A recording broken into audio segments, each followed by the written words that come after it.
Assalamualaikum warahmatullahi wabarakatuh. Allahumma salli wa sallim ala sayyidina Muhammad wa ala alihi wa sahbihi. Bagian yang ke-46, bab tasawuf muntahi, yaitu tasawuf yang tingkatan atas. Kita lanjutkan membaca kitab kita. Dan bunyi hadis sahih, waman ata'ani faqad ata Allah, waman asani faqad asa Allah. Faqad asa Allah artinya, siapa yang taat kepadaku, kata Nabi, maka sama dia taat dengan Allah. Siapa yang berpaling daripadaku, kata Nabi, maka sama dia berpaling daripada Allah. Siapa yang ikut peraturan Nabi, maka sama dia ikut dengan peraturan Allah. Siapa yang bersyariat dengan syariat yang dibawa Nabi, maka sama dengan dia mengerjakan syariat daripada Allah. Siapa yang salat versi Nabi, versi hadis, maka sama dia dengan salat versi Al-Quran. Salat versi hadis itu adalah yang dimulai daripada takbiratul ihram dan diakhiri salam, maka dia sama dengan salat yang di Al-Quran itu, inna salata kanat alal mu'minina kitaban mawquta. Inna salata kanat alal mu'minina kitaban mawquta. Sesungguhnya salat itu wajib atas tiap-tiap orang beriman yang telah ditentukan waktunya. Nah, sebagaimana di dalam hadis, waktu yang ditentukan itu adalah salat zuhur, asar, maghrib, isya, dan subuh, yang mana ini tidak ada di dalam Al-Quran ketentuan zuhur, asar, maghrib, isya, subuh demikian. Dan di dalam Al-Quran itu tidak ada bilangan rakaat. Jadi disinilah peran hadis itu. Hadis itu adalah implementasi daripada Al-Quran. Bagaimana sih salat yang ditentukan waktunya? Disitulah peran hadis. Jadi tidak akan sempurna seseorang itu memperpegangi Al-Quran jikalau tidak memperpegangi hadis. Dia berpedoman kepada Al-Quran tetapi tidak menyelaraskan, dia mengikuti dengan hadis baginda kita, maka tidak akan pernah bisa sempurna. Makanya Rasulullah itu, beliau adalah khuluquhul Quran. Beliau adalah akhlak daripada Al-Quran.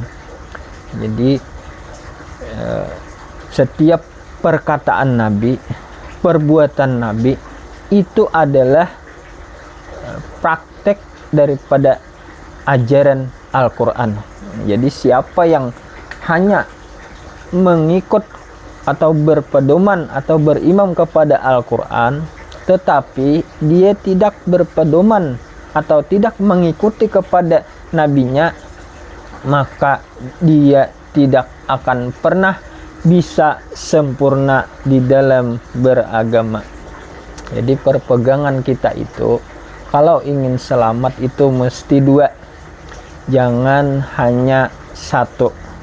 Jangan hanya sebatas Al-Quran yang menjadi dasar pedoman hidup, tetapi untuk kesempurnaannya mesti kepada hadis atau mengikut atau mutabaah kepada Rasulullah, yang mana ini juga tercantum di dalam Al-Quran, qul in kuntum tuhibbunallah fattabi'uni yuhibbukumullah. Nah, di sana juga disuruh mengikut kepada Rasulullah. Jadi seseorang yang benar-benar dia itu mengikut kepada Al-Quran, dia mesti mengikut kepada Rasulullah, kepada baginda Nabi kita.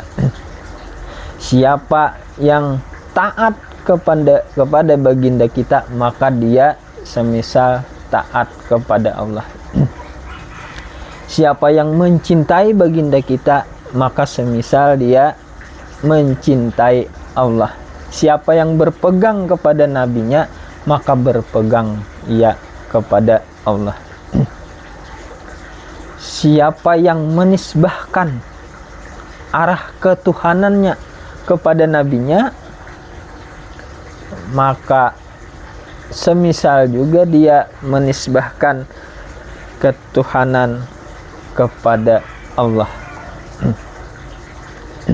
Siapa yang berpegang kepada yang tajalinya, maka semisal dia berpegang kepada azalinya. Jadi yang azalinya itu di dalam pengkupasan ma'rifat muntaha itu adalah bab ahadiyah, tetapi itu masih satu bab daripada bab martabat 7, yang mana bab ini wajib diteruskan karena itu adalah satu kesatuan. Maksudnya pelajaran itu tidak selesai, maksudnya belum sempurna jikalau tidak diteruskan kepada martabat yang ketujuh, yaitu sampai kepada alam insan. Dan di dalam bab tasawuf, martabat 7 itu adalah yang sampai kepada alam insan, itu adalah ini tentang kezahiran baginda kita. Jadi di situ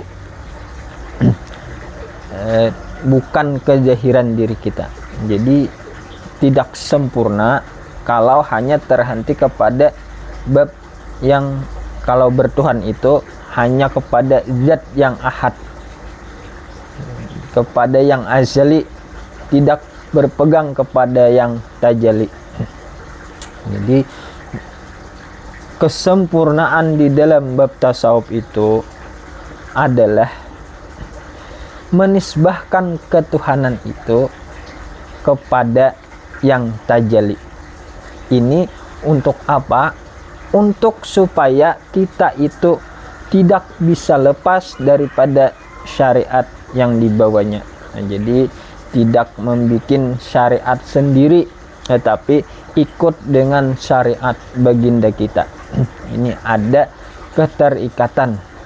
Nah, kemudian yang tajali itu, ini nanti kita kupas secara rincinya di bab martabat 7 versi tasawuf, tetapi ini sebagai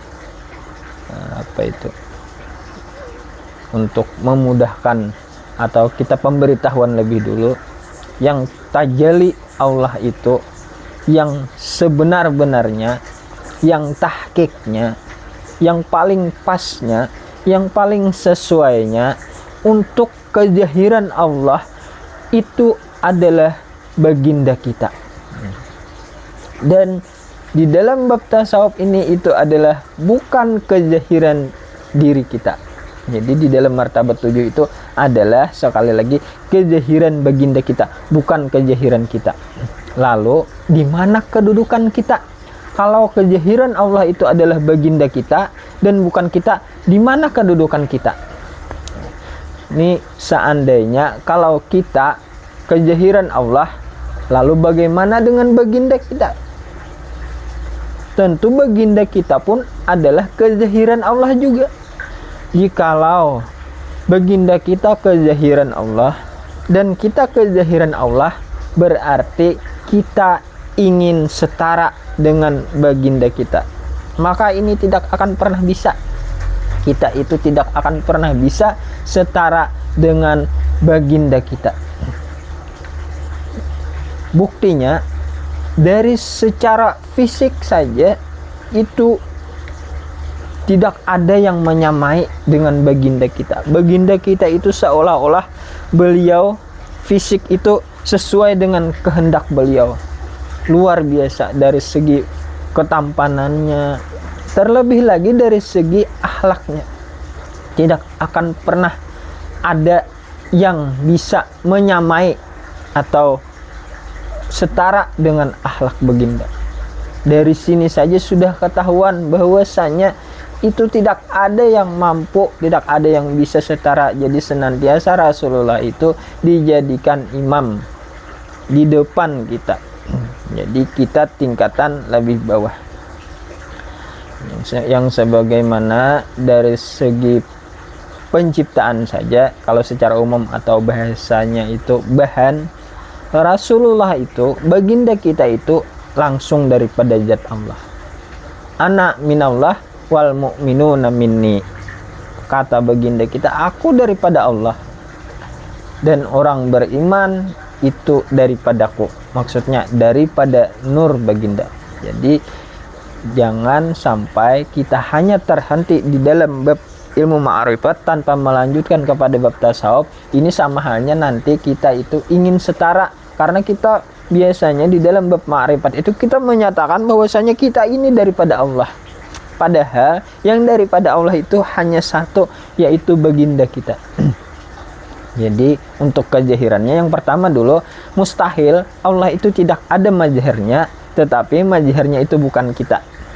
Tetapi mazhar Allah atau kejahiran Allah di muka bumi itu adalah baginda kita. Dan kita ini adalah nur daripada baginda kita, yang pada nantinya kalau kita resapi, kita misrakan ini, kita itu akan menjadi mazhar bagi baginda kita. Maka disinilah kita itu akan masuk di dalam mazhar Allah. Nah, jadi melalui baginda kita inilah kita itu untuk menyempurnakan wujud diri kita. Makanya kalau kita langsung kepada Allah itu akan tertolak. Jadi tidak akan bisa kita itu untuk mencapai kesempurnaan kalau kita langsung. Dari sinilah pemahaman tasawuf inilah yang masuk di dalam kategori, yaitu kita adalah orang-orang yang berada di barisan Rasulullah atau di belakang daripada Rasulullah. Kalau mereka yang langsung kepada Allah, ibarat di mahsyar itu mereka berdiri sendiri, mereka di depan, tetapi entah ada itu pengikut atau tidak. Tetapi kalau kita di dalam paham tasawuf ini, kita itu permisalannya adalah semisal kita itu berdiri di belakang Rasulullah, sejalur dengan Rasulullah. Nah, ini yang dikehendaki. Di sini yang kita itu akan mendapat keselamatan.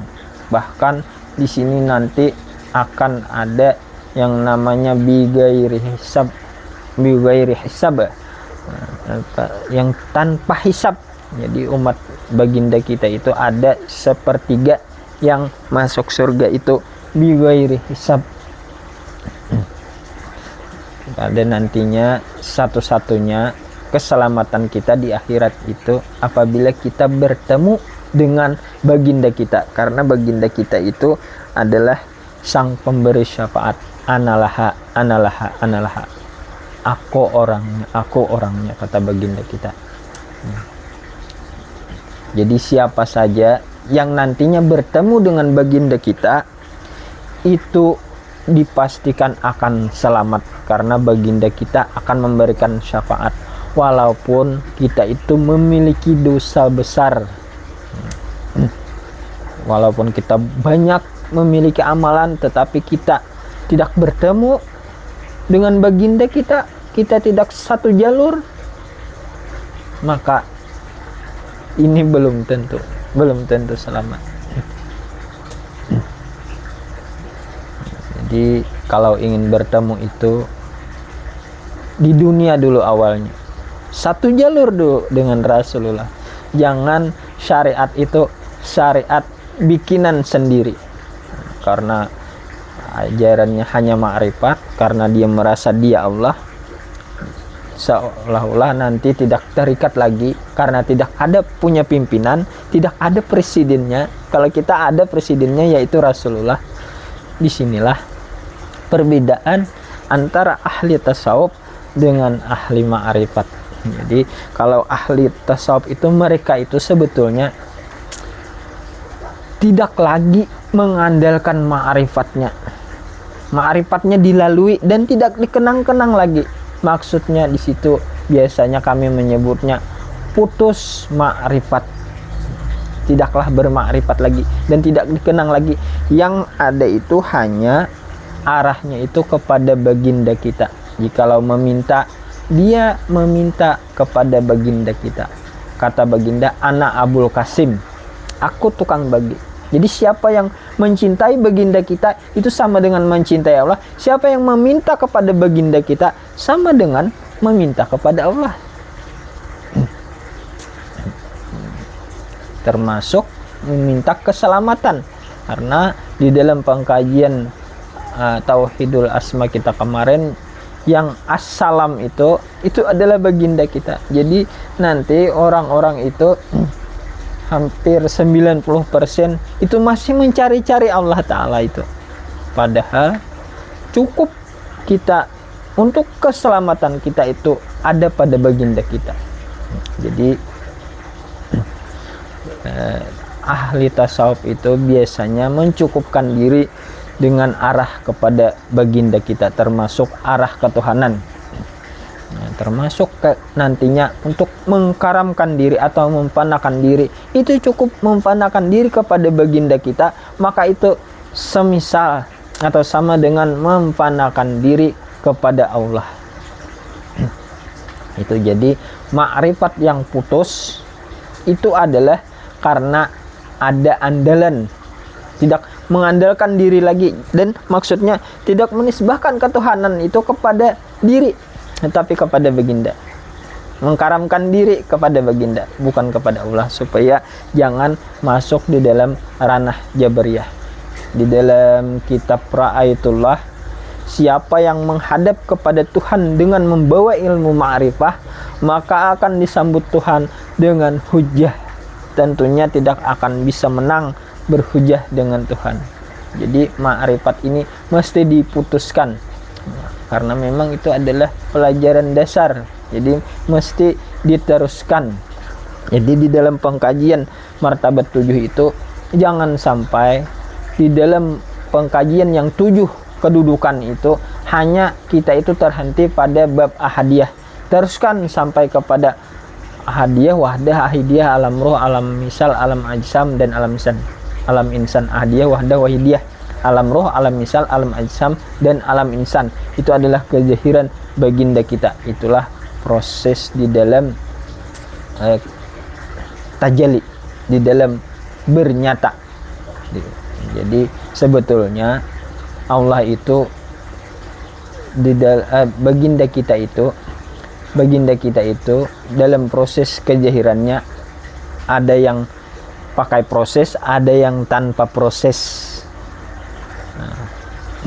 Yang tanpa proses itu maksudnya langsung Allah itu ingin dikenal, mesti dia menampakkan wujudnya, maksudnya berjahir atau bernyata. Itu kenyataan Allah yang paling pertama sekali itu adalah wujudnya, wujud baginda kita. Makanya ada, saya tidak hafal itu teks hadisnya, kata baginda kita, aku sudah wujud di waktu Adam itu masih berupa lempengan tanah. Jadi wujud yang paling pertama sekali itu adalah wujud baginda kita, bukan Nabi Adam, bukan, tetapi wujud baginda. Tetapi secara proses, secara adat, memang Nabi kita itu di belakangan daripada Adam. Tetapi secara hakikat, Muhammad yang hakiki itu lebih dulu baginda kita mewujud. Karena baginda kita mewujud ini yang tajalli daripada Allah itu orangnya bercahaya, maka dari cahaya itulah yang dinamakan Nur Muhammad itu. Dari sana itulah terbit semesta sekalian alam, termasuk wujud diri kita. Itu pengkajian martabat 7 itu sebetulnya bukan 7. Asalnya itu 40. 7 itu ringkasan. Jadi 40 martabat itu sebetulnya. Kita teruskan, nanti kalau terlalu dalam, terlalu cepat selesainya.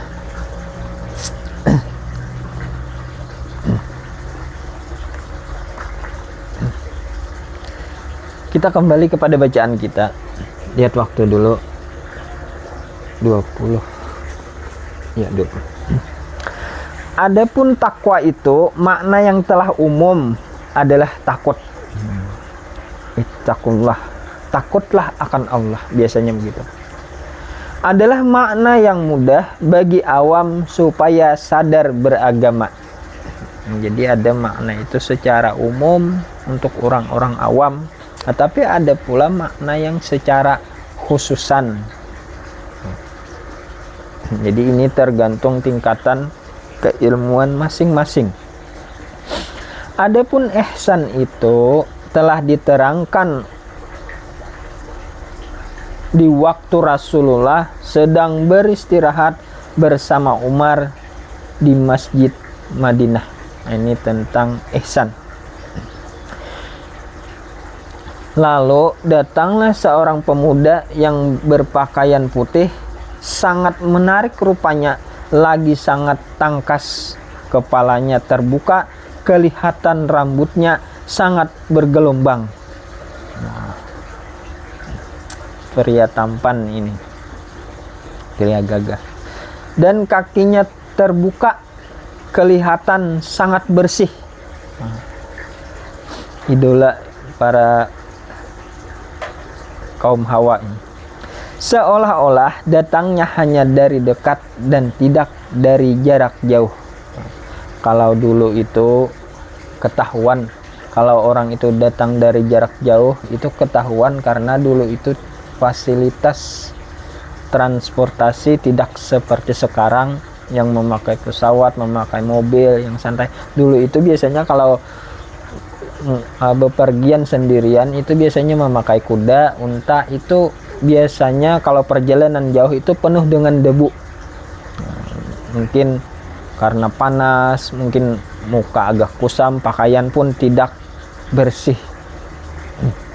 Nah, kecuali kalau dari kalangan raja biasanya atau orang-orang pejabat biasanya memakai sekeduk, apa itu, kereta ya, kereta yang ada gerobak yang ada tutupnya, itu kereta seperti kereta kencana, itu mungkin seperti itu.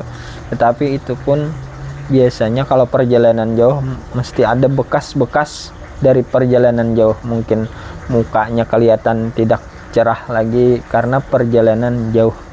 Kemudian menghadap Rasulullah dengan bersimpukan lutut dan kedua tangannya ditaruh di atas pahanya. Ini ya.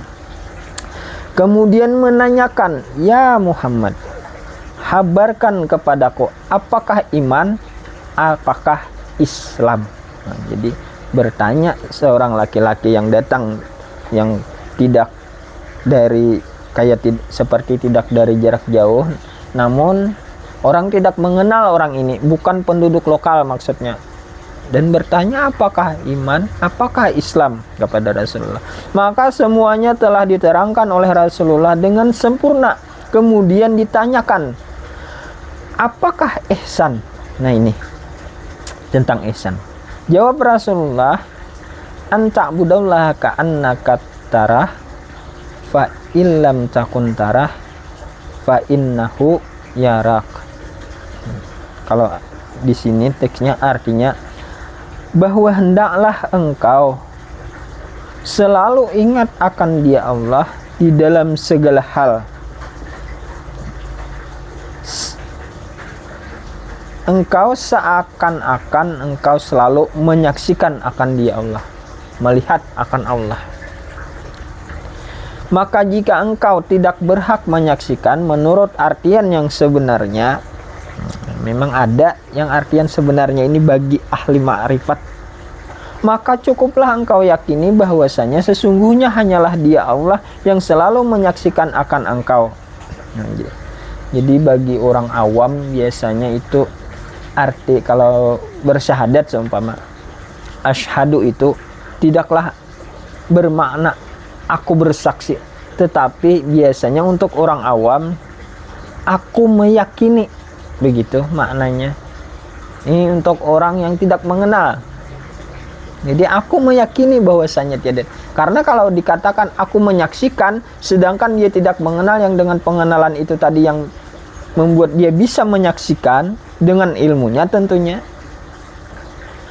maka ini tidak selaras, maksudnya syahadat itu dusta. Jadi maknanya aku meyakini begitu. Dan seterusnya hadis itu, ketahuilah bahwa kalimah ta'buduna atau ya'buduna, yang anta'budallah itu, anta'buda itu, hendaklah engkau menyembah itu di dalam tafsir bermakna muwahidin, artinya mengesahkan akan dia Allah. Nah itu hanya bagi umum bermakna menyembah dia Allah, itu makna umum. Tetapi bagi orang yang sudah ma'rifat itu bukan menyembah. Maka maksud ihsan itu seolah-olah hanya terbatas di dalam urusan ibadah sembahyang saja. Nah, jadi kalau di dalam bagi orang yang mengenal itu adalah yang pengerjaan salat itu adalah mengesahkan akan dia Allah. Makanya rahasia gerakan salat itu berdiri alif, ruku lam awal, seterusnya lam akhir, sujud atau duduk itu lam awal, lam akhir, dan hah kalimahnya marbuta. Jadi itu membentuk kalimah Allah. Tapi di dalam tasawuf itu membentuk kalimah Ahmad. Karena arah bedanya, kalau di dalam ma'rifat itu kepada Allah, tetapi di dalam tasawuf itu kepada Muhammad. Dan Muhammad itu sebelum berzahir bernama Ahmad. Jadi Ahmad itu keadaan yang masih belum menyatakan diri, belum bertajalli. Jadi Ahmad, jadi berdiri alif, ruku ha, sujud mim, duduk dal. Jadi Ahmad. Jadi semakin salat itu adalah semakin mengesahkan diri baginda kita. Jadi mengesahkan, menunggalkan atau menyelaraskan kepada wujud diri, bahwa wujud diri ini adalah Ahmad. Ahmad sama dengan Muhammad. Jadi di situ secara yang mutawasitnya, pertengahannya itu adalah kita ini Nur Muhammad. Jadi sudah semestinya mengarahkan, menisbahkan atau mempanakan atau menyatakan wujud diri ini dengan kalimah di dalam salat tadi atau sembahyang tadi, itu adalah Ahmad. Tetapi bagi ahli tasawuf, bagi ahli ma'rifat, mereka adalah Allah. Jadi tidak bermakna menyembah lagi, tetapi mengesahkan.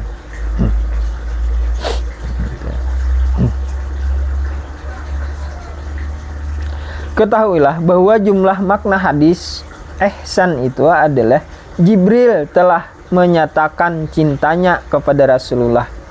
Jadi itu tadi adalah Sayyidina Jibril. Makanya sangat bersih. Beliau tidak melalui gurun, tetapi dari langit maksudnya. Menyatakan cintanya kepada Rasulullah di hadapan Umar dan seterusnya, supaya menjadi contoh bagi seluruh umat. Jadi maksudnya itu, lihat waktu lagi, hampir. Maksudnya itu cukup berpegang kepada baginda kita untuk ihsan. Cukup mencintai baginda kita, itu sebetulnya yang ingin diajarkan Jibril kepada para sahabat, kepada Sayyidina Umar dan sahabat yang lainnya. Kalau kita katakan cukup berpegang kepada baginda ini. Oleh karena itu, di dalam rahasia ilmu ma'rifah, bahwa menunaikan segala ibadah dalam rahasia ilmu ma'rifah atau ilmu terlebih lagi ilmu tasawuf, maksudnya di sini ma'rifat yang mengenal kepada nabinya, bahwa menunaikan segala ibadah hanyalah karena menunaikan amanah Rasulullah.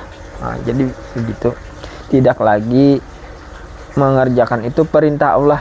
Kalau sebatas perintah Allah, nantinya tidak kepada Rasulullah arahnya. Di dalam Al-Quran itu tidak ada salat itu yang dimulai daripada takbiratul ihram di akhir salam, nanti tidak salat itu, tidak ada bilangan rakaat, tidak ada kalimat zuhur, asar, maghrib, isya, subuh, tidak ada. Nanti itu bisa ditinggalkan kalau tidak terfokus kepada baginda kita.